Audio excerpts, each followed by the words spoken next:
कृषी मंत्री म्हणून निश्चित प्रकारे माझ्या शेतकऱ्यांसाठी जे काही गोष्टी करणं गरजेचं आहे ते आम्ही करतोय. कर्जमाफीच्या बाबतीमध्ये सगळ्यांची मागणी आहे.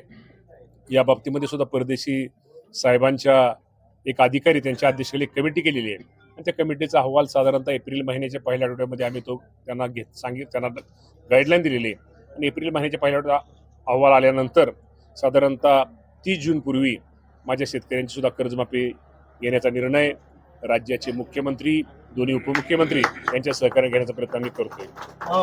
आता जे रखडलेले जे विषय होते तुम्ही त्याच्यावरती निधी टाकला, ते काम आता चालू झालेत. पण अजून एक विषय आहे मामा की पशुसंवर्धनाचा जो दवाखाना आहे गुरांचा जे जनावरांचा आहे तो सुद्धा रखडलेला आहे, त्याच्यावरती काय सांगू?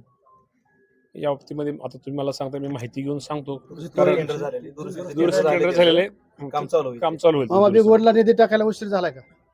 नाही, भिगवणला पहिल्यापासून निधी टाकलाय. माहिती घ्या तुम्ही. परत भाऊ आता तुमच्या सोबत आहे, तर त्यांचा प्रवेश त्यांचा प्रवेश कधीच झालेला आहे. प्रवेश आहेच की आमचा. अधिकृत प्रवेश नाही. हा? अधिकृत प्रवेश अधिकृत प्रवेश झालाच की, बरोबर आहेत म्हणल्यानंतर प्रवेश झालाच की. आम्हाला तर काय दिसलं नाही.